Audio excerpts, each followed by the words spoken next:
किसान वीरो एक आम अखौत है, अत भला ना बोलना, अत भली ना चुप, अत भला ना मेघला, अत भली ना धुप। कि कोई भी चीज़ जदों अत दे विच हो जाती है तो वह साडे वास्ते माकूल नहीं रहिंदी, साडे वास्ते ठीक नहीं रहिंदी। इस तरीके नाल जिहड़ा बरसात का मौसम आ उहदे विच जदों बड़ी हुमस हो जाती है तो उदों साडे पशुओं के वास्ते भी वो जिहड़ी ज़्यादा मुफीद नहीं हुंदी। इस करके उन्होंने कई परेशानियां आउंदियां, कई दिक्कतां आउंदियां ते उहदे विचों एक दिक्कत आ पशुओं विच उच्च तापमान का बुखार जां जिहनूं अंग्रेजी विच हाइपरथर्मिया भी कहा जाता है।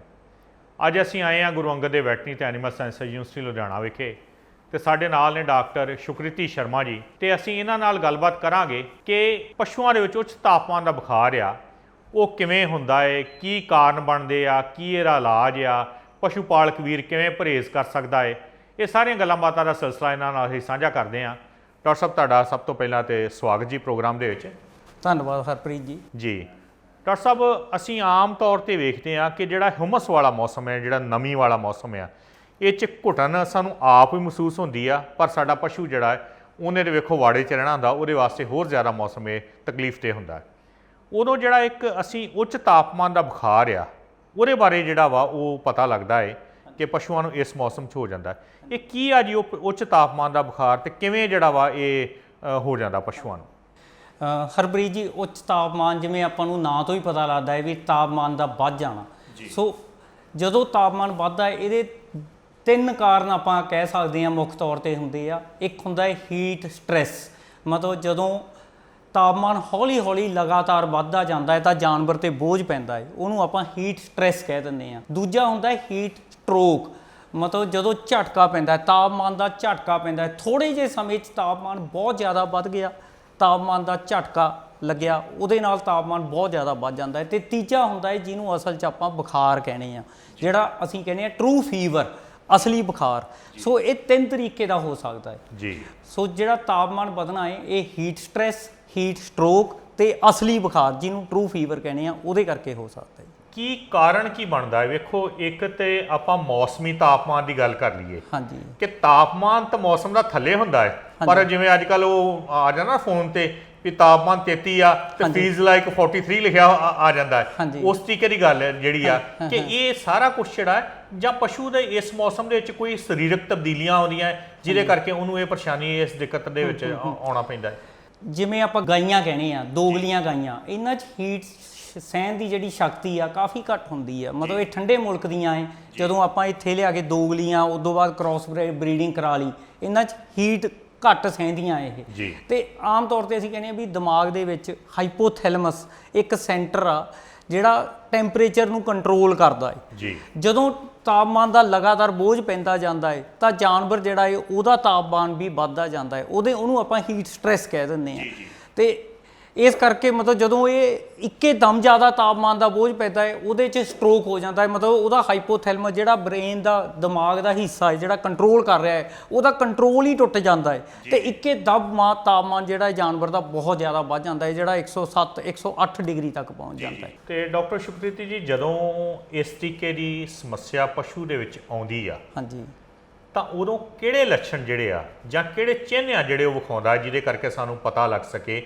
क्योंकि वेखो कई बार आपां वेखदे आ कि वाड़े बड़े वड्डे आ हुण। हाँ जी, ठीक है जी, बिल्कुल 100 200 400 500 पशु इस तरीके का भी जिहड़ी गल हैगी आ। हाँ जी, उदों सानूं किवें पछाणना बनदा वा ते किहड़े लक्षण जिहड़े उन्हां नूं सानूं पता लग सकदा कि पशु नूं आ जिहड़ी समस्या वो आ गई है? साडी पहली असीं एडवाइस करते हैं हरेक फार्मर नूं भी सवेरे ते शाम आपदे फार्म दे उत्ते चवाई दे टाइम ते एटलीस्ट जरूर गेड़ा मारना चाहिए है। लेबर दे उत्ते आपदे दिहाड़ीदारे कामिਆਂ दे उत्ते नहीं छड्डना चाहिए। जदों आपां देखदे हां तां जिहड़ा बिमार जानवर हुंदा है वो आम तौर पर अड्ड हो जाता है। जिवें आपां किसी भी बीमारी च कहने आ जिहड़ा भी बीमार होऊगा दूजिਆਂ तो अलग हो के बैठूगा, सुस्त हो जाता है। आम असीं कहने आ जिहड़ा ठीक जानवर हुंदा है उहदियां नासां गिल्लियां हुंदियां, जगाली करदा रहिंदा है। जदों किसी भी कारण करके टैंपरेचर वध जाऊगा, बुखार हो जाऊगा, वो जगाली करना छड्ड दूगा, उहदियां नासां सुੱਕ जाणगीਆਂ ते ਉਹਦਾ ਜਿਹੜਾ ਰੈਸਪੀਰੇਟਰੀ ਰੇਟ ਆ ਖਾਸ ਕਰਕੇ ਜਦੋਂ ਮਤਲਬ ਆਪਾਂ ਹਾਈਪਰਥਰਮੀਆ ਦੀ ਗੱਲ ਕਰਦੇ ਹਾਂ ਉਹਦੀ ਸਾਹ ਦੀ ਪ੍ਰਣਾਲੀ ਸਾਹ ਬਹੁਤ ਤੇਜ਼ ਚੱਲਣ ਲੱਗ ਜਾਂਦਾ ਹੈ। ਸੋ ਆਪਾਂ ਅੰਦਾਜ਼ਾ ਲਾ ਲੈਂਦੇ ਹਾਂ ਵੀ ਇਹਦੇ 'ਚ ਬੁਖਾਰ ਹੋ ਸਕਦਾ ਹੈ।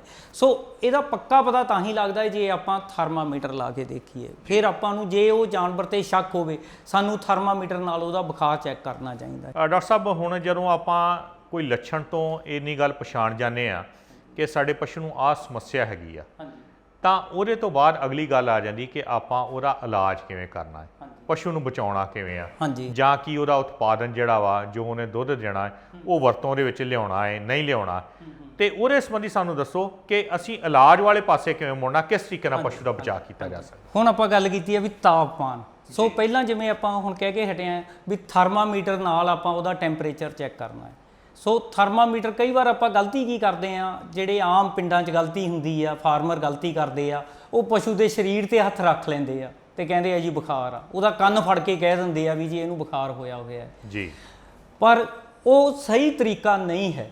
ਸੋ ਜਦੋਂ ਵੀ ਆਪਾਂ ਬੁਖਾਰ ਕਹਿਣਾ ਹੈ ਆਪਾਂ ਥਰਮਾਮੀਟਰ ਲਾ ਕੇ, ਥਰਮਾਮੀਟਰ ਜਿਹੜਾ ਹੈ ਉਹਨੂੰ ਝਟਕ ਲੈਣਾ ਹੈ ਪਹਿਲਾਂ ਤਾਂ ਕਿ ਉਹਦਾ ਟੈਂਪਰੇਚਰ ਜਿਹੜਾ ਹੈ ਨੋਰਮਲ ਤੋਂ ਘਟ ਜਾਵੇ। ਉਸ ਤੋਂ ਬਾਅਦ ਉਹਨੂੰ ਜਿਹੜਾ ਥਰਮਾਮੀਟਰ ਆ ਉਹਨੂੰ ਆਪਾਂ ਰੈਕਟਮ, ਜਿਹਨੂੰ ਗੁਦਾ ਕਹਿ ਦਿੰਦੇ ਆ, ਜਾਂ ਜਿਹਦੇ ਚੋਂ ਗੋਹਾ ਬਾਹਰ ਆਉਂਦਾ ਹੈ, ਉਸ ਮੋਰੀ ਦੇ ਵਿੱਚ 2 ਮਿੰਟ ਲਈ ਰੱਖਣਾ ਹੈ। ਘੱਟੋ ਘੱਟ 2 ਮਿੰਟ ਰੱਖਣ ਤੋਂ ਬਾਅਦ ਸਾਨੂੰ ਪਤਾ ਲੱਗਦਾ ਵੀ ਉਹਦੇ 'ਚ ਬੁਖਾਰ ਹੈ ਜਾਂ ਨਹੀਂ। ਉਸ ਤੋਂ ਬਾਅਦ ਆਪਾਂ ਥਰਮਾਮੀਟਰ ਦੇਖ ਕੇ ਕਹਿ ਸਕਦੇ ਹਾਂ ਵੀ ਹਾਂ ਇਹ ਜਾਨਵਰ 'ਚ ਫੀਵਰ ਜਾਂ ਉੱਚ ਤਾਪਮਾਨ ਹੈ ਜਾਂ ਨਹੀਂ। ਜਿਹੜਾ ਹੀਟ ਸਟ੍ਰੈਸ ਆ ਉਹ ਜਿਵੇਂ ਆਪਾਂ ਪਹਿਲਾਂ ਗੱਲ ਕੀਤੀ ਆ ਵੀ ਪਸ਼ੂ ਦਾ ਤਾਪਮਾਨ ਜਿਹੜਾ ਇਹ ਲਗਾਤਾਰ ਹੌਲੀ ਹੌਲੀ ਵੱਧਦਾ ਜਾਂਦਾ ਹੈ। ਕਿਸਾਨ ਵੀਰ ਗਲਤੀ ਕੀ ਕਰਦੇ ਆ, ਕਈ ਵਾਰ ਆਪਾਂ ਉਹਨੂੰ ਬੰਦਿਆਂ ਨਾਲ ਕੰਪੇਅਰ ਕਰ ਲੈਂਦੇ ਆ। ਬੰਦਿਆਂ ਦਾ ਜਿਹੜਾ ਨਾਰਮਲ ਟੈਂਪਰੇਚਰ ਆ ਉਹ 98 ਆ, 98.4 ਕਹਿ ਲਓ ਜੀ, ਤੇ ਜਦੋਂ ਉਹ 102 ਤੱਕ ਹੁੰਦਾ ਹੈ ਅਸੀਂ ਸੋਚਦੇ ਆ ਵੀ ਜਾਨਵਰ ਨੂੰ ਬੁਖਾਰ ਹੋ ਗਿਆ। 102 ਜਿਹੜਾ ਏ ਉਹ ਗਾਂ ਦਾ, ਮੱਝ ਦਾ, ਕੁੱਤੇ ਦਾ ਨਾਰਮਲ ਟੈਂਪਰੇਚਰ ਆ। ਬੰਦਿਆਂ 'ਚ 98.4, ਜਾਨਵਰਾਂ 'ਚ 102 ਤੱਕ ਅਸੀਂ ਨਾਰਮਲ ਮੰਨਦੇ ਆ। ਠੀਕ ਆ, ਜਦੋਂ ਟੈਂਪਰੇਚਰ ਤਾਪਮਾਨ ਵੱਧਦਾ ਹੈ ਉਦੋਂ ਕੀ ਹੁੰਦਾ ਹੈ, ਹੌਲੀ ਹੌਲੀ ਵੱਧਦਾ ਹੈ, ਲਗਾਤਾਰ ਤਾਪਮਾਨ ਦਾ ਵਧਣਾ, ਜਿਹਨੂੰ ਆਪਾਂ ਹੀਟ ਸਟ੍ਰੈਸ ਕਹਿੰਦੇ ਆ। ਉਹ 'ਚ ਆਪਾਂ ਨੂੰ ਇੱਕ ਚੀਜ਼ ਦਾ ਧਿਆਨ ਰੱਖਣਾ ਚਾਹੀਦਾ ਹੈ ਵੀ ਜਦੋਂ ਟੈਂਪਰੇਚਰ ਦੇਖਣਾ ਹੈ ਅਸੀਂ ਦਿਨ 'ਚ ਘੱਟੋ ਘੱਟ 3 ਵਾਰ ਦੇਖਣਾ ਹੈ। ਉਹਦੇ ਨਾਲ ਕੀ ਆ, ਤਾਪਮਾਨ ਹੌਲੀ ਹੌਲੀ ਸ਼ਾਮ ਤੱਕ ਵੱਧਦਾ ਜਾਂਦਾ ਹੈ। ਜੇ ਆਪਾਂ ਸਵੇਰੇ ਦੇਖਾਂਗੇ ਉਹ ਤਾਪਮਾਨ ਬਿਲਕੁਲ ਨਾਰਮਲ ਹੋਊਗਾ, 102 ਡਿਗਰੀ ਹੋਊਗਾ, ਦੁਪਹਿਰ ਤੱਕ ਉਹ 103 ਹੋ ਜਾਂਦਾ ਹੈ, ਸ਼ਾਮ ਤੱਕ ਵੱਧਦੇ ਉਹ 104 ਤੱਕ ਪਹੁੰਚ ਜਾਂਦਾ ਹੈ। ਸੋ ਜੇ 104 ਤੱਕ ਆ, ਸਵੇਰੇ ਨਾਰਮਲ ਆ, ਤਾਂ ਉਹਨੂੰ ਆਪਾਂ ਬੁਖਾਰ ਨਹੀਂ ਮੰਨਦੇ। ਇਹਦਾ ਮਤਲਬ ਕੀ ਆ, ਉਹ ਹੀਟ ਸਟ੍ਰੈਸ ਆ। ਇਹਦੇ 'ਚ ਕੀ ਆ, ਦੁੱਧ ਨਹੀਂ ਘਟਦਾ ਜਾਨਵਰ ਦਾ, ਦੁੱਧ ਨਾਰਮਲ ਰਹਿੰਦਾ ਹੈ। ਜੇ ਘਟਦਾ ਹੈ ਤਾਂ ਥੋੜਾ ਬਹੁਤ ਦੁੱਧ ਤੇ ਫਰਕ ਪੈਂਦਾ, ਪਰ ਦੁੱਧ ਤੇ ਬਹੁਤਾ ਫਰਕ ਨਹੀਂ ਪੈਂਦਾ। ਸੋ ਇਹਦੇ 'ਚ ਆਪਾਂ ਨੂੰ ਐਂਟੀਬਾਇਓਟਿਕ ਲਾਉਣ ਦੀ ਲੋੜ ਨਹੀਂ ਹੁੰਦੀ। ਆਪਾਂ ਕਿਸਾਨ ਵੀਰ ਗਲਤੀ ਕਰਦੇ ਆ ਵੀ ਥੋੜਾ ਜਿਹਾ ਬੁਖਾਰ ਹੋਇਆ, 103 ਹੋਇਆ, ਆਪਾਂ ਉਸੇ ਵੇਲੇ ਐਂਟੀਬਾਇਓਟਿਕ ਲਾਉਣੇ ਸ਼ੁਰੂ ਕਰ ਦਿੰਦੇ ਆ। ਉਹ ਅਨਨੈਸੈਸਰੀ, ਇੱਕ ਤਾਂ ਪੈਸਾ ਖਰਚ ਕਰ ਰਹੇ ਆ ਆਪਾਂ, ਦੂਜਾ ਜਾਨਵਰ ਤੇ ਬੋਝ ਪੈ ਰਿਹਾ। ਜਦੋਂ ਆਪਾਂ ਐਂਟੀਬਾਇਓਟਿਕ ਲਾਉਣੇ ਆ ਉਹ ਜਾਨਵਰ ਤੇ ਵੀ ਬੋਝ ਪੈਂਦਾ। ਸੋ ਜੇ ਇਕੱਲਾ ਉੱਚ ਤਾਪਮਾਨ ਦੇ ਸਟ੍ਰੈਸ ਕਰਕੇ ਆ ਤਾਂ ਆਪਾਂ ਉਹਦੇ ਐਂਟੀਬਾਇਓਟਿਕ ਲਾਉਣ ਦੀ ਲੋੜ ਨਹੀਂ ਹੈ। ਉਹਦੇ 'ਚ ਸਿਰਫ ਬਚਾਅ ਕਰਕੇ ਆਪਾਂ ਉਹਦਾ ਪਤਾ ਕਰ ਸਕਦੇ ਆ। ਬਚਾਅ ਕੀ ਕਰਨਾ ਚਾਹੀਦਾ ਹੈ ਸਾਨੂੰ, ਜਿੱਥੇ ਢਾਰੇ ਆ, ਆਪਾਂ ਆਮ ਦੇਖਦੇ ਆ ਵੀ ਕਈ ਜਿਹੜੇ ਸ਼ੈੱਡ ਆ, ਛੱਤਾਂ ਜਿਹੜੀਆਂ ਉਹਨਾਂ ਦੀਆਂ ਨੀਵੀਆਂ ਹੁੰਦੀਆਂ।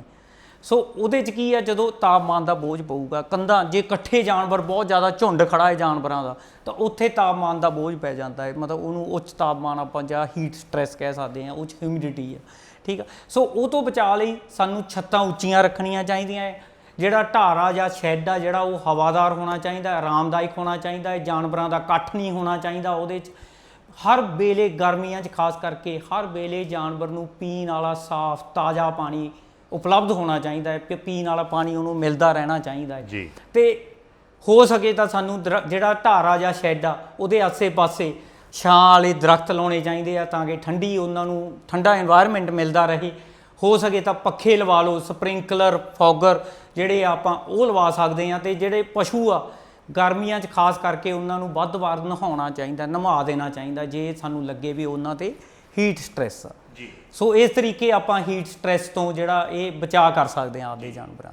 ਡਾਕਟਰ ਸਾਹਿਬ ਅਸੀਂ ਵੀ ਉਜਾਸ ਕਰਦੇ ਹਾਂ ਕਿ ਸਾਡੇ ਪਸ਼ੂ ਪਾਲਕ ਵੀਰ ਇਹਨਾਂ ਨੁਕਤਿਆਂ ਦਾ ਖਿਆਲ ਰੱਖਣਗੇ ਕਿ ਗਰਮੀਆਂ ਦੇ ਵਿੱਚ ਆਪਾਂ ਕਿਵੇਂ ਪਸ਼ੂਆਂ ਨੂੰ ਜਿਹੜਾ ਵਾ ਜਿਹੜਾ ਹੀਟ ਸਟ੍ਰੈਸ ਆ, ਜਿਹੜਾ ਤਣਾਅ ਆਉਂਦਾ ਹੈ ਪਸ਼ੂਆਂ ਨੂੰ ਗਰਮੀ ਦਾ, ਉਹਦੇ ਤੋਂ ਕਿਵੇਂ ਆਪਣਾ ਬਚਾਅ ਕਰ ਸਕਦੇ ਆ।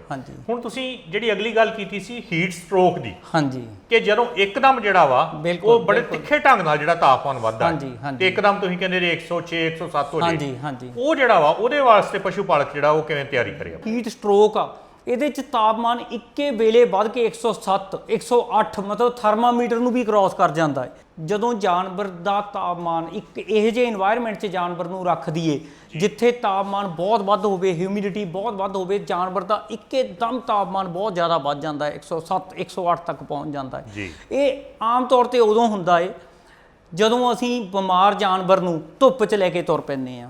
ਜਾਨਵਰ ਨੂੰ ਚੈੱਕ ਕਰਾਉਣ ਯੂਨੀਵਰਸਿਟੀ ਲੈ ਕੇ ਆਉਂਦੇ ਆ ਤਾਂ ਅਸੀਂ ਬਹੁਤ ਵਾਰ ਦੇਖਿਆ ਸਾਡੇ ਵੀ ਉਹਨਾਂ ਦਾ ਤਾਪਮਾਨ ਵੱਧ ਕੇ 107 108 ਤੱਕ ਹੋਇਆ ਹੁੰਦਾ ਹੈ। ਉਹਨੂੰ ਅਸੀਂ ਕਹਿੰਦੇ ਆ ਹੀਟ ਸਟ੍ਰੋਕ, ਝਟਕਾ ਲੱਗ ਗਿਆ ਤਾਪਮਾਨ ਦਾ, ਕਿਉਂਕਿ ਅਸੀਂ ਪੂਰੀ ਗਰਮੀ ਪੂਰੀ ਨਮੀ ਦੇ ਮੌਸਮ 'ਚ ਉਹਨਾਂ ਨੂੰ ਲੈ ਕੇ ਚੱਲ ਪੈਂਦੇ ਆ। ਜਾਂ ਕਈ ਵਾਰ ਅਸੀਂ ਜਾਨਵਰ ਖਰੀਦਦੇ ਆ, ਨਵਾਂ ਜਾਨਵਰ ਖਰੀਦਿਆ, ਉਹਨੂੰ 150 ਕਿਲੋਮੀਟਰ ਗਰਮੀ ਦੇ ਵਿੱਚ ਲੈ ਕੇ ਤੁਰ ਪਏ, ਉਹਨੂੰ ਨਾ ਰਸਤੇ 'ਚ ਪਾਣੀ ਨਾ ਰੁਕੇ ਤਾਂ ਉਹਦਾ ਤਾਪਮਾਨ ਇੱਕਦਮ ਬਹੁਤ ਜ਼ਿਆਦਾ ਵੱਧ ਜਾਂਦਾ ਹੈ। ਸੋ ਜਿਹੜੀ ਇਹ ਹੀਟ ਸਟ੍ਰੋਕ ਆ ਇਹ ਇੱਕ ਐਮਰਜੈਂਸੀ ਆ, ਮਤਲਬ 107 108 ਮਤਲਬ ਹਾਈਪੋਥੈਲਮਸ ਜਿਹੜਾ ਦਿਮਾਗ ਦਾ ਸੈਂਟਰ ਆ ਉਹ ਕੰਟਰੋਲ ਬੰਦ ਕਰ ਚੁੱਕਿਆ। ਐਮਰਜੈਂਸੀ ਆ, ਜੇ ਅਸੀਂ ਉਸੇ ਵੇਲੇ ਉਹਨੂੰ ਕੰਟਰੋਲ ਨਾ ਕੀਤਾ ਇੰਨੇ ਬੁਖਾਰ ਨੂੰ ਤਾਂ ਉਹਦਾ ਸਾਹ ਜਿਹੜਾ ਬੰਦ ਹੋ ਜਾਊਗਾ, ਉਹਦੇ ਦਿਲ ਦੀ ਧੜਕਣ ਬੰਦ ਹੋ ਜਾਊਗੀ, ਉਹਦਾ ਸਾਰਾ ਸਿਸਟਮ ਕੰਮ ਕਰਨਾ ਬੰਦ ਕਰ ਦਿੰਦਾ ਹੈ। ਸੋ ਸਾਡਾ ਪਹਿਲਾ ਫਰਜ਼ ਆ ਵੀ ਉਸੇ ਵੇਲੇ ਸਾਨੂੰ ਟੈਂਪਰੇਚਰ ਉਤਾਰਨ ਦੀ ਕੋਸ਼ਿਸ਼ ਕਰਨੀ ਚਾਹੀਦੀ ਹੈ। ਜੇ ਸਾਨੂੰ ਲੱਗੇ ਵੀ ਬਹੁਤ ਜ਼ਿਆਦਾ ਮੂੰਹ ਖੋਲ੍ਹ ਕੇ ਸਾਹ ਲੈ ਰਿਹਾ ਹੈ ਜਾਨਵਰ, ਹੌਂਕ ਰਿਹਾ ਹੈ, ਤਾਂ ਅਸੀਂ ਉਹਦਾ ਟੈਂਪਰੇਚਰ ਉਤਾਰਨ ਲਈ ਸਾਨੂੰ ਉਹਦੇ ਸਰੀਰ ਦੇ ਉੱਤੇ ਪਾਣੀ ਪਾਉਣਾ ਚਾਹੀਦਾ ਹੈ। ਅਸੀਂ ਉਸੇ ਵੇਲੇ ਪਾਣੀ ਦੀ ਪਾਈਪ ਖੋਲ੍ਹ ਲੈਣੀ ਆ, ਉਹਦੇ ਸਿਰ ਤੇ, ਉਹਦੀ ਸਾਰੇ ਬੋਡੀ ਦੇ ਉੱਤੇ, ਸਾਰੇ ਸਰੀਰ ਦੇ ਉੱਤੇ ਪੂਰਾ ਪਾਣੀ ਪਾਉਂਦੇ ਰਹਿਣਾ ਹੈ ਜਦੋਂ ਤੱਕ ਟੈਂਪਰੇਚਰ ਬੁਖਾਰ ਜਿਹੜਾ ਹੈ ਉਹ ਘਟ ਕੇ 107 108 ਤੋਂ 104 ਤੇ ਨਾ ਪਹੁੰਚ ਜੇ। ਜਦੋਂ ਟੈਂਪਰੇਚਰ ਥੋੜਾ ਜਿਹਾ ਘਟ ਗਿਆ ਫਿਰ ਅਸੀਂ ਬੁਖਾਰ ਲਾਉਣ ਦੇ ਟੀਕੇ ਵੀ ਲਾ ਸਕਦੇ ਹਾਂ, ਉਹਦੇ ਜਿਹੜਾ ਫਲੂਇਡ ਜਿਹੜਾ ਆਪਾਂ ਪਾਣੀ ਦੀਆਂ ਬੋਤਲਾਂ ਵੀ ਲਾ ਸਕਦੇ ਹਾਂ। ਪਰ ਪਹਿਲੀ ਗੱਲ ਆ ਵੀ ਅਸੀਂ ਉਹਦਾ ਟੈਂਪਰੇਚਰ ਡਾਊਨ ਲੈ ਕੇ ਆਉਣਾ ਹੈ। ਇੱਕ ਮੈਂ ਇਹਦੇ 'ਚ ਐਡ ਕਰਨਾ ਚਾਹੁੰਦਾ ਹੈ ਵੀ ਆਮ ਕਹਿੰਦੇ ਆ ਵੀ ਇਹ ਗਾਈਆਂ 'ਚ ਵੱਧਦਾ ਜਿਹੜਾ ਟੈਂਪਰੇਚਰ ਆ ਜਾਂ ਜਿਹੜਾ ਇਹ ਹੀਟ ਸਟ੍ਰੋਕ ਆ ਗਾਈਆਂ 'ਚ ਵੱਧਦਾ, ਪਰ ਅਸੀਂ ਦੇਖਿਆ ਵੀ ਇਹ ਮੱਝਾਂ 'ਚ ਵੀ ਇਹ ਪ੍ਰੋਬਲਮ ਆ ਜਾਂਦੀ ਆ। ਖਾਸ ਕਰਕੇ ਅਸੀਂ ਇਹ ਦੇਖਿਆ ਵੀ ਕੁੱਤਿਆਂ 'ਚ ਇਹ ਬਹੁਤ ਵੱਡੀ ਸਮੱਸਿਆ ਹੈ। ਸਾਡੇ ਕੋਲੇ ਜਾਨਵਰ ਲੈ ਕੇ ਆਉਂਦੇ ਆ ਵੈਕਸੀਨੇਸ਼ਨ ਕਰਾਉਣ ਲਈ, ਬਚਾਅ ਦੇ ਟੀਕੇ ਲਵਾਉਣ ਲਈ। ਜਦੋਂ ਟੀਕਾ ਲਵਾ ਕੇ ਵਾਪਸ ਮੁੜਦੇ ਆ, ਉਹਨਾਂ ਦੀ ਗੱਡੀ ਧੁੱਪ 'ਚ ਖੜੀ ਹੁੰਦੀ ਆ, ਗੱਡੀ ਪੂਰੀ ਐਂ ਗਰਮ ਹੋਈ ਹੁੰਦੀ ਆ, ਭੱਠੀ ਬਣੀ ਹੁੰਦੀ ਆ। ਜਿਵੇਂ ਆਪਾਂ ਵੀ ਦੇਖਦੇ ਹਾਂ ਜਦੋਂ ਆਪਾਂ ਧੁੱਪ 'ਚ ਗੱਡੀ ਲਾ ਜਾਈਏ, ਆਪ ਜਾ ਕੇ ਵਿੱਚ ਬੈਠੀਏ ਤਾਂ ਗੱਡੀ ਜਿਹੜੀ ਆ ਭੱਠੀ ਵਰਗੀ ਐਂ ਗਰਮ ਹੋਈ ਪਈ ਹੁੰਦੀ ਆ ਤੇ ਸਾਡਾ ਅੰਦਰ ਬਹਿਣ ਨੂੰ ਸਾਨੂੰ ਬਾਰੀ ਖੋਲ੍ਹ ਕੇ ਖੜਨਾ ਪੈਂਦਾ, ਵੇਟ ਕਰਨੀ ਪੈਂਦੀ ਆ। ਪਰ ਕਈ ਜਿਹੜੇ ਜਾਨਵਰ ਪਾਲਕ ਆ ਜਾਂ ਭਰਾ ਸਾਡੇ ਉਹ ਕਾਹਲੀ ਕਰ ਪੈਂਦੇ ਆ, ਜਾਨਵਰ 'ਤੇ ਟੀਕਾ ਲਵਾਇਆ, ਫਟਾਫਟ ਗੱਡੀ ਸਟਾਰਟ ਕੀਤੀ, ਪਿੱਛੇ ਜਾਨਵਰ ਨੂੰ ਰੱਖਿਆ ਤੇ ਲੈ ਕੇ ਤੁਰ ਪਏ। ਹਾਲੇ ਉਹ 15 ਮਿੰਟ ਗੱਡੀ 'ਚ ਬੈਠੇ ਨੂੰ ਹੋਇਆ ਹੁੰਦਾ, ਥੋੜ੍ਹੀ ਦੂਰ ਗਏ ਹੁੰਦੇ ਆ, ਜਾਨਵਰ ਔਖੇ ਸਾਹ ਲੈਣਾ ਸ਼ੁਰੂ ਕਰ ਦਿੰਦਾ ਹੈ, ਮੂੰਹ ਖੋਲ੍ਹ ਕੇ ਸਾਹ ਲੈਣਾ ਸ਼ੁਰੂ ਕਰ ਦਿੰਦਾ, ਹੌਂਕਣ ਲੱਗ ਜਾਂਦਾ ਹੈ, ਉਹਦਾ ਜੀਭ ਨੀਲੀ ਪੈਣ ਲੱਗ ਜਾਂਦੀ ਆ। ਸੋ ਉਹ ਇੱਕਦਮ ਵਾਪਸ ਮੁੜਦੇ ਆ, ਸਾਡੇ ਕੋਲੇ ਆਉਂਦੇ ਆ ਕੇ ਕਹਿਣਗੇ ਜੀ ਤੁਸੀਂ ਟੀਕਾ ਲਾਇਆ ਸੀ ਡਾਕਟਰ ਸਾਹਿਬ, ਸਾਡਾ ਜਾਨਵਰ ਬਿਮਾਰ ਕਰਤਾ। ਉਹ ਟੀਕਾ ਲਾਉਣ ਦਾ ਅਸਰ ਨਹੀਂ, ਅਸਲ 'ਚ ਉਹ ਗਰਮੀ ਦਾ ਅਸਰ ਆ, ਤਾਪਮਾਨ ਦਾ ਅਸਰ ਆ ਵੀ ਅਸੀਂ ਉਹਨੂੰ ਇੱਕਦਮ 47 45 ਡਿਗਰੀ ਤੇ ਗੱਡੀ 'ਚ ਵਾੜਤਾ ਤੇ ਉਹਦੇ ਕਰਕੇ ਉਹਦਾ ਤਾਪਮਾਨ ਵੱਧ ਗਿਆ। ਸੋ ਉਹ ਜਿਹੜੀ ਆ ਐਮਰਜੈਂਸੀ ਆ, ਸਾਨੂੰ ਉਸੇ ਵੇਲੇ ਉਹਦੇ ਤੇ ਪਾਣੀ ਪਾਉਣਾ ਪੈਂਦਾ ਹੈ, ਉਹਦਾ ਬੁਖਾਰ ਲਾਉਣ ਦੇ ਟੀਕੇ ਲਾਉਣੇ ਪੈਂਦੇ ਆ, ਉਹਨੂੰ ਫਲੂਇਡ ਥੈਰੇਪੀ ਦੇਣੀ ਪੈਂਦੀ ਆ, ਤਾਂ ਹੀ ਉਹ ਕੰਟਰੋਲ ਹੁੰਦਾ। ਜੇ ਥੋੜ੍ਹੀ ਜਿਹੀ ਲੇਟ ਕਰ ਜਾਈਏ ਤਾਂ ਜਾਨਵਰ ਦੀ ਮੌਤ ਹੋ ਜਾਂਦੀ ਆ। ਸੋ ਹੀਟ ਸਟ੍ਰੋਕ ਆ ਜਿਹੜਾ ਬਹੁਤ ਜ਼ਿਆਦਾ ਖਤਰਨਾਕ ਹੁੰਦਾ ਹੈ ਤੇ ਆਪਾਂ ਨੂੰ ਉਹਦਾ ਇਮੀਡੀਏਟਲੀ ਟਰੀਟ ਕਰਨਾ ਪੈਂਦਾ। ਸੋ ਅਸੀਂ ਪਸ਼ੂ ਪਾਲਕ ਭਰਾਵਾਂ ਨੂੰ ਬੇਨਤੀ ਕਰਦੇ ਹਾਂ ਜਦੋਂ ਹੀਟ ਸਟ੍ਰੋਕ ਦਾ ਸ਼ੱਕ ਹੋਵੇ ਤਾਂ ਸ਼ੱਕ ਦੀ ਬਜਾਏ ਸਾਨੂੰ ਮੈਂ ਇਹ ਕਹੂੰਗਾ ਵੀ ਜਦੋਂ ਵੀ ਤੁਸੀਂ ਬਿਮਾਰ ਜਾਨਵਰ ਨੂੰ ਲੈ ਕੇ ਤੁਰਨਾ ਹੈ ਤਾਂ ਤੁਸੀਂ ਇਹ ਟਰਾਈ ਕਰੋ ਵੀ ਸਵੇਰੇ 7 ਵਜੇ 8 ਵਜੇ ਤੱਕ ਹਸਪਤਾਲ 'ਚ ਪਹੁੰਚ ਜਾਓ। 8 ਵਜੇ ਤੱਕ ਮੌਸਮ ਠੰਡਾ ਹੁੰਦਾ ਹੈ ਤੇ ਹੀਟ ਸਟ੍ਰੋਕ ਦਾ ਖਤਰਾ ਘੱਟ ਹੁੰਦਾ ਹੈ। ਤੇ ਇਵੇਂ ਜ਼ਿਕਰ ਜੇ ਆਪਾਂ ਸ਼ਾਮ ਨੂੰ ਗੱਲ ਕਰੀਏ, ਸਾਡੇ ਜਦੋਂ ਹਸਪੀਟਲ 'ਚ ਜਾਨਵਰ ਲੈ ਕੇ ਆਉਂਦੇ ਆ ਤਾਂ ਸਾਰੇ ਪਸ਼ੂ ਪਾਲਕ ਭਰਾਵਾਂ ਨੂੰ ਕਾਹਲੀ ਪਈ ਹੁੰਦੀ ਆ ਵੀ ਜੀ ਅਸੀਂ ਤਾਂ ਸਵੇਰੇ 9 ਵਜੇ ਦੇ ਆਏ ਹੋਏ ਹਾਂ, ਸਾਡਾ ਫਟਾਫਟ ਇਲਾਜ ਕਰੋ ਤੇ ਅਸੀਂ ਲੈ ਕੇ ਤੁਰੀਏ। ਅਸੀਂ ਭਰਾਵਾਂ ਨੂੰ ਬਹੁਤ ਬੇਨਤੀ ਕਰਦੇ ਹਾਂ ਵੀ ਯਾਰ ਤੁਸੀਂ ਇਸ ਟਾਈਮ 'ਤੇ ਹਾਲੇ ਨਾ ਤੁਰੋ, ਹੋ ਸਕੇ ਤਾਂ ਤੁਸੀਂ ਸ਼ਾਮ ਨੂੰ ਜਦੋਂ 5-6 ਮੌਸਮ ਠੰਡਾ ਹੋ ਜਾਊਗਾ ਉਸ ਵੇਲੇ ਜਾਨਵਰ ਨੂੰ ਲੈ ਕੇ ਚੱਲਿਓ ਤਾਂ ਕਿ ਜਾਨਵਰ ਨੂੰ ਹੀਟ ਸਟ੍ਰੋਕ ਨਾ ਲੱਗੇ।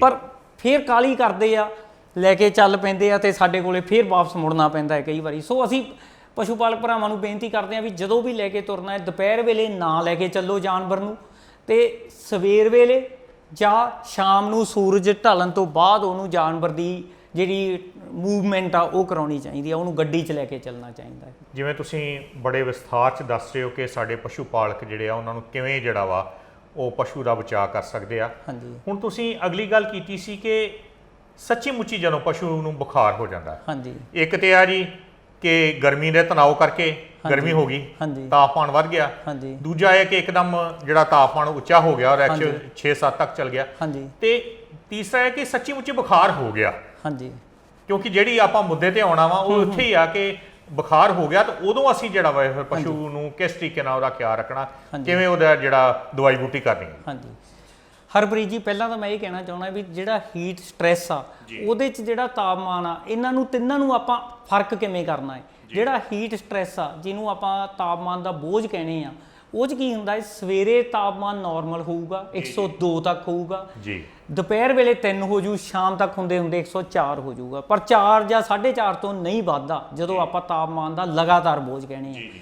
ਦੂਜਾ ਜਿਹੜਾ ਆਪਾਂ ਕਿਹਾ ਹੈ ਹੀਟ ਸਟ੍ਰੋਕ, ਜਿਹੜਾ ਝਟਕਾ, ਉਹ 'ਚ ਕੀ ਆ, ਤਾਪਮਾਨ ਇੱਕਦਮ ਬਹੁਤ ਛੇਤੀ, ਮਤਲਬ ਆਪਾਂ ਕਹੀਏ 15 ਮਿੰਟ 'ਚ ਅੱਧੇ ਘੰਟੇ 'ਚ ਤਾਪਮਾਨ ਵੱਧ ਕੇ 107 108 ਤੱਕ ਪਹੁੰਚ ਜਾਊਗਾ।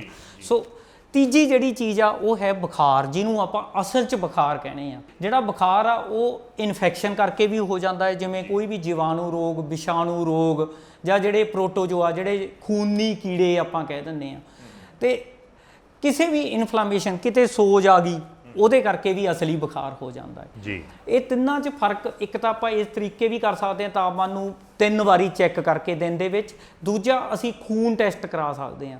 ਸੋ ਲੈਬੋਰੇਟਰੀ ਦੇ ਵਿੱਚ ਜੇ ਆਪਾਂ ਖੂਨ ਚੈੱਕ ਕਰਾ ਲੈਂਦੇ ਹਾਂ, ਉਹਦੇ ਤੋਂ ਸਾਨੂੰ ਪਤਾ ਲੱਗ ਜਾਂਦਾ ਹੈ ਵੀ ਇਹਦੇ 'ਚ ਕੋਈ ਇਨਫੈਕਸ਼ਨ ਆ ਜਾਂ ਇਹ ਤਾਪਮਾਨ ਕਰਕੇ ਜੀ, ਕਿਉਂਕਿ ਜੇ ਤਾਪਮਾਨ ਦਾ ਬੋਝ ਹੋਵੇ ਤਾਂ ਉਹਦੇ 'ਚ ਕੋਈ ਇਨਫੈਕਸ਼ਨ ਨਹੀਂ ਆਉਂਦੀ, ਤੇ ਜਿਹੜਾ ਬੁਖਾਰ ਆ ਉਹਦੇ 'ਚ ਇਨਫੈਕਸ਼ਨ ਕਰਕੇ ਹੋਊਗਾ। ਉਹ ਤੋਂ ਸਾਨੂੰ ਜਦੋਂ ਆਪਾਂ ਬਲੱਡ ਕਰਾਉਣੇ ਆ, ਬਲੱਡ ਦਾ ਟੈਸਟ ਕਰਾਉਣੇ ਆ, ਉਹਦੇ 'ਚ ਸਾਨੂੰ ਪਤਾ ਲੱਗ ਜਾਂਦਾ ਵੀ ਕਿਉਂ ਹੋਇਆ ਇਹ ਬੁਖਾਰ। ਜਿਵੇਂ ਕਿਸਾਨ ਵੀਰੋ, ਆਪਾਂ ਇੱਕ ਪ੍ਰਯੋਗਸ਼ਾਲਾ 'ਚ ਇਸ ਵੇਲੇ ਬੈਠੇ ਆ ਤੇ ਆਮ ਤੌਰ ਤੇ ਬਿਮਾਰੀਆਂ ਦੀ ਜਾਂਚ ਵਾਸਤੇ ਕੋਈ ਨਾ ਕੋਈ ਨੁਕਤੇ ਜਿਹੜੇ ਵਿਗਿਆਨਕ ਤੌਰ ਤੇ ਘੜੇ ਜਾਂਦੇ ਆ ਕਿ ਕਿਸ ਤਰੀਕੇ ਨਾਲ ਆਪਾਂ ਪਛਾਣ ਕਰਨੀ ਆ। ਇੱਥੇ ਵੀ ਜਿਹੜਾ ਵਾ ਉਹ ਬਿਮਾਰੀਆਂ ਦੀ ਪਛਾਣ ਕਰਨ ਵਾਸਤੇ ਜਿਹੜਾ ਵੱਖੋ ਵੱਖਰੇ ਜਿਹੜੇ ਆ ਉਹ ਕਾਰਜ ਕੀਤੇ ਜਾਂਦੇ। ਤੇ ਜਿਵੇਂ ਡਾਕਟਰ ਸ਼ੁਕਰੀਤੀ ਹੋਰਾਂ ਦੱਸਿਆ ਕਿ ਜਦੋਂ ਇਸ ਤਰੀਕੇ ਦੀ ਗੱਲ ਆ ਜਾਏ ਤਾਂ ਉਦੋਂ ਸਾਨੂੰ ਜਿਹੜਾ ਵਾ ਉਹ ਪਸ਼ੂ ਦੀ ਬਕਾਇਦਾ ਤੌਰ ਤੇ ਜਿਹੜੀ ਆ ਉਹ ਟੈਸਟਾਂ ਨਾਲ ਜਾਂਚ ਕਰਾ ਲੈਣੀ ਚਾਹੀਦੀ ਆ।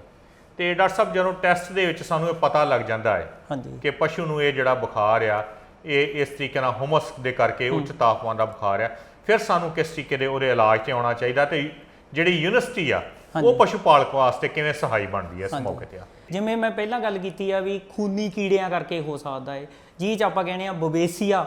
ਬਵੇਸੀਆ 'ਚ ਕੀ ਹੁੰਦਾ ਹੈ, ਪਸ਼ੂ ਖੂਨ ਮੂਤਣ ਲੱਗ ਜਾਂਦਾ ਹੈ, ਬੁਖਾਰ ਵੀ ਹੋਊਗਾ ਪਰ ਉਹਦੇ ਨਾਲ ਨਾਲ ਖੂਨ ਮੂਤਦਾ ਹੈ, ਪਿਸ਼ਾਬ ਦੇ ਵਿੱਚ ਖੂਨ ਆਉਣ ਲੱਗ ਜਾਂਦਾ ਹੈ। ਜਾਂ ਇੱਕ ਬਿਮਾਰੀ ਆ ਜਿਹਨੂੰ ਥਲੇਰੀਆ ਕਹਿੰਦੇ ਆ, ਉਹ 'ਚ ਲਿੰਫ ਗ੍ਰੰਥੀਆਂ ਸੁੱਜ ਜਾਂਦੀਆਂ, ਬੁਖਾਰ ਵੀ ਹੋਊਗਾ ਨਾਲ ਲਿੰਫ ਗ੍ਰੰਥੀਆਂ ਸੁੱਜ ਜਾਂਦੀਆਂ ਹੈ। ਤੀਜਾ ਜਿਹੜਾ ਐਨਾਪਲਾਜ਼ਮਾ, ਇਹਦੇ 'ਚ ਕੀ ਆ, ਖੂਨ ਦੀ ਬਹੁਤ ਜ਼ਿਆਦਾ ਘਾਟ ਹੋ ਜਾਂਦੀ ਹੈ। ਜਦੋਂ ਆਪਾਂ ਅੱਖਾਂ ਪੱਟ ਕੇ ਦੇਖਦੇ ਹਾਂ ਤਾਂ ਉਹਦੇ 'ਚ ਅੱਖਾਂ ਚਿੱਟੀਆਂ ਪਈਆਂ ਹੁੰਦੀਆਂ, ਜਾਂ ਆਪਾਂ ਕਹਿ ਦਿੰਦੇ ਹਾਂ ਪੀਲੀਆਂ ਪੈ ਜਾਂਦੀਆਂ, ਤਾਂ ਆਪਾਂ ਕਹਿ ਦਿੰਦੇ ਹਾਂ ਐਨਾਪਲਾਜ਼ਮਾ ਹੋ ਗਿਆ। ਠੀਕ ਆ, ਇਹਨਾਂ ਤਿੰਨਾਂ ਦੀ ਜਿਹੜੀ ਪਛਾਣ ਆ ਆਪਾਂ ਖੂਨ ਦਾ ਲੈਬੋਰੇਟਰੀ ਟੈਸਟ ਕਰਾ ਸਕਦੇ ਹਾਂ। ਖੂਨ ਨੂੰ ਲਿਆ ਯੂਨੀਵਰਸਿਟੀ 'ਚ ਲੈ ਆਓ, ਅਸੀਂ ਲੈਬੋਰੇਟਰੀ 'ਚ ਖੂਨ ਦਾ ਟੈਸਟ ਕਰਦੇ ਹਾਂ, ਉਹਦੇ 'ਚ ਪਤਾ ਲੱਗ ਜਾਂਦਾ ਵੀ ਇਹ 'ਚ ਬਵੇਸ਼ੀਆ, ਥਲੇਰੀਆ ਜਾਂ ਐਨਾਪਲਾਜ਼ਮਾ ਤਾਂ ਨਹੀਂ। ਜਦੋਂ ਵੀ ਸਾਨੂੰ ਬੁਖਾਰ ਦਾ ਸ਼ੱਕ ਹੋਵੇ, ਜਾਂ ਸਾਡੇ ਕਈ ਜਾਨਵਰਾਂ 'ਚ, ਇੱਕ ਹੋਰ ਚੀਜ਼ ਮੈਂ ਦੱਸਣੀ ਚਾਹੁੰਦਾ ਹੈ, ਜਿਹੜਾ ਅਸਲੀ ਬੁਖਾਰ ਹੁੰਦਾ ਹੈ ਉਹ ਇੱਕੋ ਵੇਲੇ ਕਈ ਜਾਨਵਰਾਂ 'ਚ ਹੋ ਸਕਦਾ ਹੈ, ਪਰ ਜਿਹੜਾ ਤਾਪਮਾਨ ਦਾ ਬੋਝ ਪੈਂਦਾ ਹੈ ਉਹ ਸਾਰੇ ਜਾਨਵਰਾਂ 'ਚ ਇੱਕੋ ਵੇਲੇ ਨਹੀਂ ਹੁੰਦਾ, ਉਹ ਆਮ ਤੌਰ ਤੇ ਇਕੱਲੇ ਦਕੱਲੇ ਜਾਨਵਰ 'ਚ ਹੁੰਦਾ ਹੈ। ਜੇ ਤਾਪਮਾਨ ਦਾ ਬੋਝ ਕਹੀਏ ਜਾਂ ਹੀਟ ਸਟ੍ਰੋਕ ਕਹੀਏ, ਉਹ ਇੱਕ ਜਾਂ ਵੱਧ ਤੋਂ ਵੱਧ 2 ਜਾਨਵਰਾਂ ਤੇ ਅਸਰ ਕਰਦਾ ਹੈ। ਪਰ ਜੇ ਅਸਲੀ ਬੁਖਾਰ ਆ ਤਾਂ ਉਹਦੇ 'ਚ ਇੱਕੋ ਵੇਲੇ ਕਈ ਜਾਨਵਰ ਬਿਮਾਰ ਪੈ ਜਾਂਦੇ ਆ। ਜਿਵੇਂ ਮੂੰਹ ਖੁਰਚ ਆ, ਗਲ ਘੋਟੂ 'ਚ, ਮੂੰਹ ਖੁਰਚ ਕੀ ਆ, ਨਾਲ ਪੈਰਾਂ ਤੇ ਮੂੰਹ ਦੇ ਵਿੱਚ ਛਾਲੇ ਹੋ ਜਾਂਦੇ ਆ। ਗਲ ਘੋਟੂ 'ਚ ਜਾਨਵਰ ਔਖੇ ਸਾਹ ਲੈਂਦਾ ਹੈ। ਜਦੋਂ ਇੱਕ ਹੋਰ ਚੀਜ਼ ਮੈਂ ਐਡ ਕਰਨੀ ਚਾਹੁੰਦਾ, ਜਦੋਂ ਵੀ ਕਿਸੇ ਵੀ ਕਾਰਨ ਕਰਕੇ ਜਾਨਵਰ ਦੀ ਮੌਤ ਹੋ ਜੇ ਤਾਂ ਉਹਦਾ ਪੋਸਟਮਾਰਟਮ ਜ਼ਰੂਰ ਕਰਾਉਣਾ ਚਾਹੀਦਾ ਹੈ। ਪੋਸਟਮਾਰਟਮ ਤੋਂ ਬਹੁਤੀਆਂ ਬਿਮਾਰੀਆਂ ਦਾ ਪਤਾ ਲੱਗ ਜਾਂਦਾ। ਇੱਕ ਤਾਂ ਆਪਾਂ ਖੂਨ ਦੀ ਜਾਂਚ ਕਰਾ ਸਕਦੇ ਹਾਂ, ਦੂਜਾ ਸਾਨੂੰ ਪੋਸਟਮਾਰਟਮ ਜ਼ਰੂਰ ਕਰਾਉਣਾ ਚਾਹੀਦਾ ਹੈ। ਸੋ ਉਹਨਾਂ ਤੋਂ ਸਾਨੂੰ ਬਿਮਾਰੀਆਂ ਦਾ ਪਤਾ ਲੱਗ ਜਾਂਦਾ ਹੈ। ਇੱਕ ਚੀਜ਼ ਮੈਂ ਹੋਰ ਐਡ ਕਰਨਾ ਚਾਹਣਾ ਹੈ ਵੀ ਬੁਖਾਰ ਦਾ ਜਿਹੜਾ ਅੱਜ ਕੱਲ੍ਹ ਕਾਰਨ ਚੱਲ ਰਿਹਾ ਹੈ ਉਹ ਲੰਪੀ ਸਕਿਨ ਡਿਜ਼ੀਜ਼ ਆ, ਜਿਹਦੇ 'ਚ ਚਮੜੀ ਦੇ ਵਿੱਚ ਗੱਠਾਂ ਬਣ ਜਾਂਦੀਆਂ। ਆਮ ਮਤਲਬ ਤਰਾਹੀ ਮੱਚੀ ਪਈ ਆ ਸਾਰੇ ਪੰਜਾਬ ਦੇ ਵਿੱਚ ਵੀ ਲੰਪੀ ਸਕਿਨ ਡਿਜ਼ੀਜ਼ ਸਾਰੇ ਪੰਜਾਬ ਦੇ ਵਿੱਚ ਫੈਲੀ ਪਈ ਆ। ਡਾਕਟਰ ਸਾਹਿਬ ਫਿਰ ਜਦੋਂ ਇਹੋ ਜਿਹਾ ਪ੍ਰਕੋਪ ਆਉਂਦਾ ਹੈ ਉਦੋਂ ਸਾਡਾ ਪਸ਼ੂ ਪਾਲਕ ਵੀਰ ਕੋਈ ਜਿਹੜੇ ਪੋਲੀ ਕਲੀਨਿਕ ਨੇ ਜਾਂ ਕੋਈ ਜ਼ਿਲ੍ਹਿਆਂ ਦੇ ਉੱਤੇ ਆਪਣੇ ਪਸ਼ੂਆਂ ਦੇ ਹਸਪਤਾਲ ਬਣੇ ਆ ਜਾਂ ਗੁਰੂ ਅੰਗਦ ਦੇ ਵੈਟਰਨਰੀ ਐਨੀਮਲ ਸਾਇੰਸ ਯੂਨੀਵਰਸਿਟੀ ਦਾ ਬੜਾ ਵੱਡਾ ਹਸਪਤਾਲ ਆ, ਉੱਥੋਂ ਕਿਸ ਤਰੀਕੇ ਦੀ ਕਿਹੋ ਜਿਹੀ ਮਦਦ ਜਿਹੜੀ ਲੈ ਸਕਦਾ? ਜਿਹੜੀ ਇਹ ਲੰਪੀ ਸਕਿਨ ਡਿਜ਼ੀਜ਼ ਆ ਫਾਰਮਰ ਨੂੰ ਐਡਵਾਈਸ ਕਰਦੇ ਆ ਵੀ ਉਹ ਜਾਨਵਰ ਨੂੰ ਹਸਪਤਾਲਾਂ 'ਚ ਪੋਲੀ ਕਲੀਨਿਕ 'ਚ ਜਾਂ ਪਸ਼ੂ ਹਸਪਤਾਲਾਂ 'ਚ ਨਾ ਲੈ ਕੇ ਜਾਵੇ। ਜਿੱਥੇ ਵੀ ਉਹ ਜਾਨਵਰ ਖੜਾ ਹੈ ਉਹਦਾ ਉੱਥੇ ਹੀ ਇਲਾਜ ਕਰਵਾਇਆ ਜਾਵੇ, ਕਿਉਂਕਿ ਜਦੋਂ ਮੂਵਮੈਂਟ ਹੁੰਦੀ ਆ ਇੱਕ ਜਗ੍ਹਾ ਤੋਂ ਦੂਜੀ ਜਗ੍ਹਾ ਜਾਨਵਰ ਨੂੰ ਲੈ ਕੇ ਚੱਲਦੇ ਆ ਤਾਂ ਉਹ ਰਾਹ 'ਚ ਬਿਮਾਰੀ ਫੈਲਾਉਂਦਾ ਜਾਂਦਾ ਹੈ। ਠੀਕ ਹੈ, ਸੋ ਅਸੀਂ ਐਡਵਾਈਸ ਇਹੀ ਆ ਸਾਡੀ ਵੀ ਜਿੱਥੇ ਹੈ ਤੇ ਇਹ ਲੰਪੀ ਸਕਿਨ ਡਿਜ਼ੀਜ਼ ਦੇ ਵਿੱਚ ਹੁੰਦਾ ਕੀ ਹੈ ਜੀ, ਬੁਖਾਰ ਹੁੰਦਾ ਹੈ ਜਿਵੇਂ ਆਪਾਂ ਪਹਿਲਾਂ ਗੱਲ ਕੀਤੀ ਆ, ਚਮੜੀ ਦੇ ਵਿੱਚ ਗੱਠਾਂ ਬਣ ਜਾਂਦੀਆਂ ਹੈ। ਸੋ ਇਹਦੇ ਇਲਾਜ ਲਈ ਅਸੀਂ ਬੁਖਾਰ ਲਾਉਣ ਦੇ ਟੀਕੇ ਹੀ ਲਾਉਣੇ ਆ ਜਿਹਦੇ ਨਾਲ ਅਸੀਂ ਇਸ ਬਿਮਾਰੀ ਤੋਂ ਬਚ ਸਕਦੇ ਹਾਂ। ਪਰ ਜੇ ਜਾਨਵਰ 'ਚ ਸਾਹ ਲੈਣ ਦੀ ਤਕਲੀਫ ਹੋ ਜੇ ਤਾਂ ਸਾਨੂੰ ਐਂਟੀਬਾਇਓਟਿਕ ਦੇ ਟੀਕੇ ਵੀ ਲਵਾਉਣੇ ਪੈਂਦੇ ਆ, ਜਿਵੇਂ ਆਪਾਂ ਕਹਿ ਸਕਦੇ ਹਾਂ ਸੈਫਟੀਓਫਰ ਆ, ਐਨਰੋਫਲੋਕਸਾਸਿਨ ਆ ਜਾਂ ਸਲਫਾ ਡਰੱਗਸ ਦੇ ਸਕਦੇ ਹਾਂ ਜੀ। ਇਹ ਤਾਂ ਹੋ ਗਿਆ ਇਲਾਜ ਦੀ ਗੱਲ। ਪਰ ਪਸ਼ੂ ਪਾਲਕ ਭਰਾਵਾਂ ਨੂੰ ਲੰਪੀ ਸਕਿਨ ਡਿਜ਼ੀਜ਼ ਦੇ ਲਈ ਇੱਕ ਬਹੁਤ ਜ਼ਰੂਰੀ ਸਲਾਹ ਹੈ ਵੀ ਆਪਦੇ ਸਾਰੇ ਜਾਨਵਰ ਜਿਹੜੇ ਠੀਕ ਖੜੇ ਆ ਜਿਨ੍ਹਾਂ 'ਚ ਲੰਪੀ ਸਕਿਨ ਡਿਜ਼ੀਜ਼ ਹਾਲੇ ਤੱਕ ਪ੍ਰਵੇਸ਼ ਨਹੀਂ ਕੀਤੀ, ਉਹਨਾਂ ਦੇ ਵਿੱਚ ਗੋਟ ਪੌਕਸ ਦੀ ਵੈਕਸੀਨ ਜ਼ਰੂਰ ਕਰਵਾ ਲਓ। ਗੋਟ ਪੌਕਸ ਦੀ ਵੈਕਸੀਨ ਲੱਗਣ ਤੋਂ 3 ਹਫ਼ਤੇ ਬਾਅਦ ਬਿਮਾਰੀ ਤੋਂ ਬਚਾਅ ਹੋ ਜਾਂਦਾ ਹੈ ਤੇ ਡੋਜ਼ ਜਿਹੜੀ ਆ ਇਹ ਅੱਡ-ਅੱਡ ਕੰਪਨੀਆਂ ਦੀ ਅੱਡ-ਅੱਡ ਹੋ ਸਕਦੀ ਆ, ਪਰ ਜਿਹੜੀਆਂ ਆਮ ਕੰਪਨੀਆਂ ਜਿਹੜੀਆਂ ਬਾਜ਼ਾਰ 'ਚ ਉਪਲਬਧ ਆ ਉਹਨਾਂ ਦੀ ਡੋਜ਼ ਇਹ 3 ਮਿਲੀਲੀਟਰ ਚਮੜੀ ਚੱਕ ਕੇ ਲਾਉਣੀ ਹੁੰਦੀ ਆ। ਤੇ ਪਸ਼ੂ ਪਾਲਕ ਭਰਾਵਾਂ ਨੂੰ ਬੇਨਤੀ ਆ ਵੀ ਉਹ ਸਾਰੇ ਲੰਪੀ ਸਕਿਨ ਡਿਜ਼ੀਜ਼ ਦੇ ਬਚਾਅ ਲਈ ਵੈਕਸੀਨ ਜ਼ਰੂਰੀ ਤੌਰ ਤੇ ਕਰਵਾ ਲੈਣ। ਇਸ ਕਰਕੇ ਅਸੀਂ ਆਸ ਕਰਦੇ ਹਾਂ ਕਿਸਾਨ ਵੀਰੋ ਕਿ ਵੇਖੋ ਸਮੱਸਿਆਵਾਂ ਆਉਂਦੀਆਂ ਰਹਿੰਦੀਆਂ, ਪਰ ਸਮੱਸਿਆਵਾਂ ਨੂੰ ਨਜਿੱਠਣ ਵਾਸਤੇ ਕੋਈ ਨਾ ਕੋਈ ਢੰਗ ਤਰੀਕੇ ਬਣੇ ਹੋਏ ਆ। ਤੁਸੀਂ ਆਪ ਵੀ ਤੰਦਰੁਸਤ ਰਹੋ, ਤੁਹਾਡੇ ਪਸ਼ੂ ਵੀ ਤੰਦਰੁਸਤ ਰਹਿਣ। ਅਸੀਂ ਸਦਾ ਇਸ ਚਾਹਤ ਦੇ ਨਾਲ ਜਿਹੜਾ ਵਾ ਤੁਹਾਡੇ ਨਾਲ ਜੁੜਦੇ ਹਾਂ ਤੇ ਆਸ ਕਰਦੇ ਹਾਂ ਕਿ ਜਿਹੜੀਆਂ ਕੋਈ ਵਿਗਿਆਨਕਾਂ ਨੇ ਜਿਹੜੀਆਂ ਕੋਈ ਸਾਇੰਸਦਾਨਾਂ ਨੇ ਸਲਾਹਾਂ ਦਿੱਤੀਆਂ ਹੋਣ ਉਹਦਾ ਜ਼ਰੂਰ ਜਿਹੜੀ ਵਰਤੋਂ ਕਰੋ, ਤਾਂ ਕਿ ਵੱਧ ਤੋਂ ਵੱਧ ਅਸੀਂ ਆਪਣੇ ਆਲੇ ਦੁਆਲੇ ਨੂੰ, ਆਪਣੇ ਵਾੜੇ ਨੂੰ, ਆਪਣੇ ਭਾਈਚਾਰੇ ਨੂੰ ਸੁਰੱਖਿਅਤ ਰੱਖ ਸਕੀਏ। ਬਹੁਤ ਸ਼ੁਕਰੀਆ ਡਾਕਟਰ ਸ਼ਰਮਾ ਜੀ। ਧੰਨਵਾਦ ਜੀ।